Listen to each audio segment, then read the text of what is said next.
We always get unlucky, don't we? One defensive lapse and the opposition capitalizes. It seems to be the case. We had enough chances to win the game as well. Bottom of the Champions League group stage table.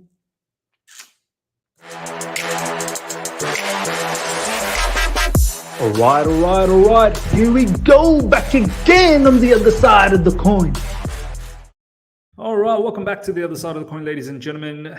This is your match review, match reaction, post-match Chelsea 1-1 against Salzburg. I have to be honest, and I'm not gonna try and sugarcoat. I'm not gonna try and fabricate either. I'm not totally displeased by how we played.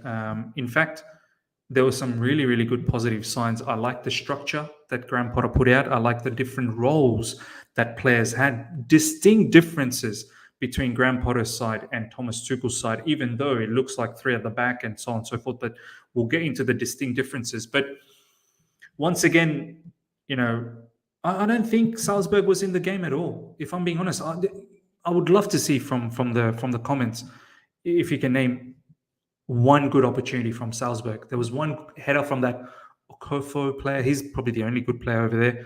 But the header was straight to Kepa. And then it was off the back of a Thiago Silva mistake. I feel like if Thiago Silva doesn't dive in, our structure stays perfect and that goal doesn't happen. As soon as he dived in, the player was too easy for him to evade. And then from there, the structure was off. And then Azpilicueta was nowhere to be seen. Nothing in, no one helping out in the middle as well from midfield.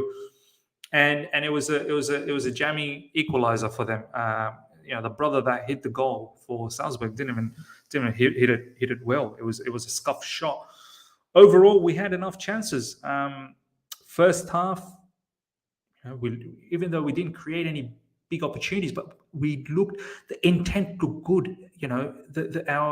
Our intent on the ball, it looked positive. Even off the ball, we were looking to win back the ball immediately. Energy was good. The intensity was good. And then second half, obviously, we get that nice goal from Sterling, albeit a fortuitous cross from Mason Mount, which went through several players and then ended up being on Sterling's foot. And very, very good finish. But I have to say, there was enough chances that we had. Even after the equalizer, there was a chance from Hakim Ziyech. We'll talk about the player performance. Hakim Ziyech, man, wow, another criminal activity from him. He had an opportunity. He had two opportunities. He had a second opportunity inside the box. I think it might have been Gallagher or Mount that crossed it in, and he scuffed a shot with his left foot. Broja with that half volley. And those are the moments that you need to score Amanda Broja to make a name at Chelsea Football Club. But look, overall, I liked what I saw from Graham Potter. I don't like the situation, us being in the bottom of the Champions League group stage, table. But now, you can only hope and pray that it gets better and better from here. And we have to get a victory against AC Milan. The next two matches, I think, are against AC Milan. Have to get a victory and a draw. 2 wins if we can. That'd be fantastic. And generally, we get up for the big matches. And then we have to get results against Salzburg and Zagreb as well. So we've got our work cut out. Our backs are against the wall. Look, let's talk about the Tuchel versus Potter distinct differences.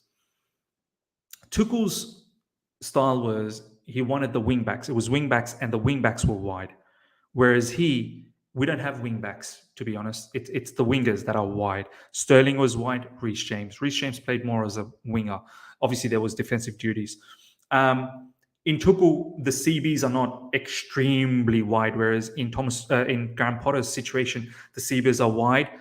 Cucurella at times took up positions inside the opposition box, and he was dynamic up and down. Azpilicueta, not so much. You're not going to get that. He doesn't have the legs, and this is what I was worried about. That brother, if he gets beaten, he's going to be exposed. So down the track, I would like to see Wesley Fofana, and Silva was a sweeper, whereas in Tuchel's system, the back three, there's no sweeper.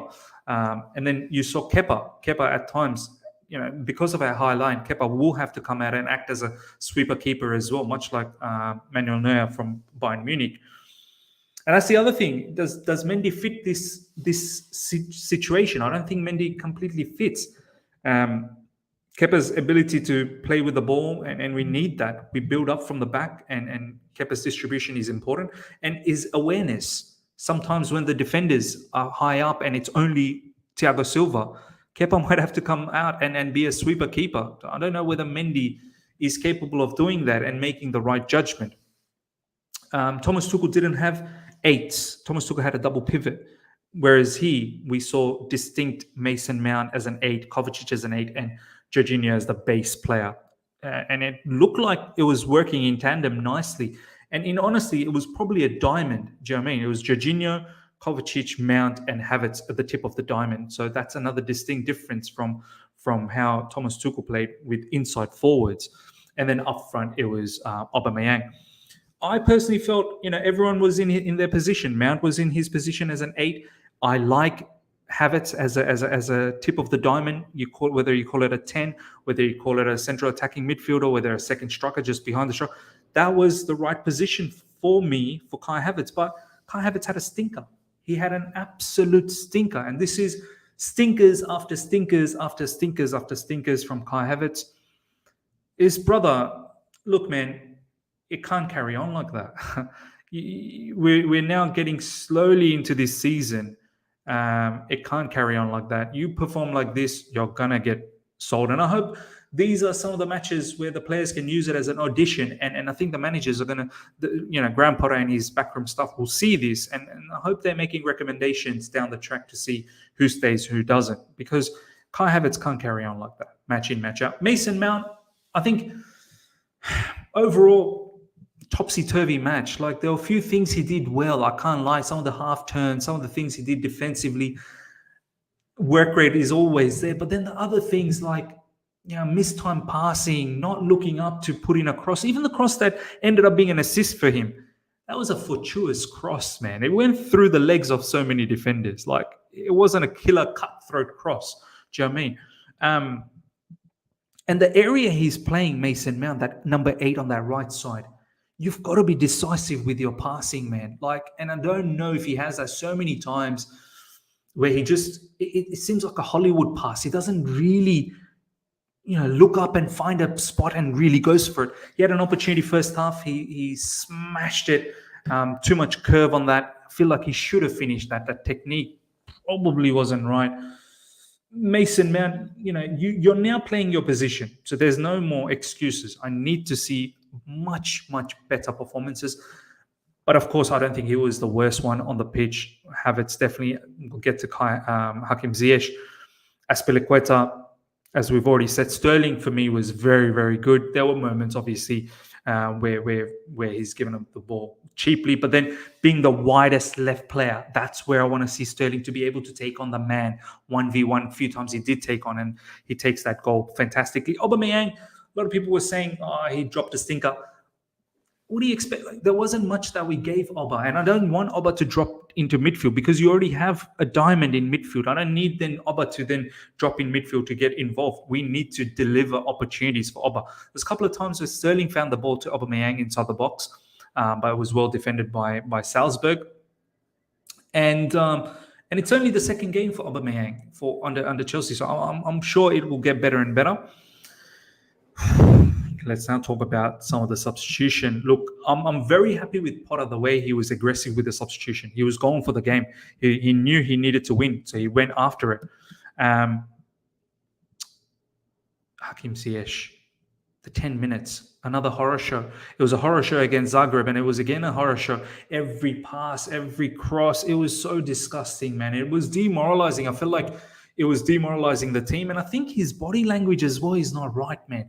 This brother, I don't know whether he wants to be at Chelsea Football Club. And if he doesn't, I think in January we should do our level best to get rid of him.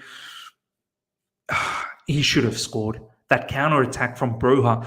Kepa let that ball go to Broja, and Broja then burst through, found Sterling. Sterling then found Broja. Broja then whipped in across. Ziyech should have scored that. Too casual once again. Way too casual. Much like Havertz, way too casual. These guys need to be far more focused, man. Christian Pulisic, Gallagher, once again, did they provide any impact off the bench? Christian Pulisic, I don't recall him taking on his man at all. You know, when Sterling was there, he was taking on his man. Christian Pulisic wasn't taking his man on. Gallagher, I didn't even see him too much. A couple of times I saw it was missed on passes. The only player that probably had impact off the bench was Ruben Loftus-Cheek. Ruben Loftus-Cheek did well. Nearly got ourselves a penalty. He was driving with the ball. He was taking players on. Ruben Loftus-Cheek probably could play that right-sided player where Ziyech was playing. I think Ruben could potentially play there, and Reece could tuck in as a RCB. Yeah, man. As I said, midfield Jorginho, I don't think he had a bad game. I think overall we controlled it. I don't think Salzburg had any scenario there. So look, same old story for us up front. We had enough chances to win the match, but we haven't put them away. We didn't put it away. Broja had a glorious chance. As I said, those are the moments that make you a Chelsea player.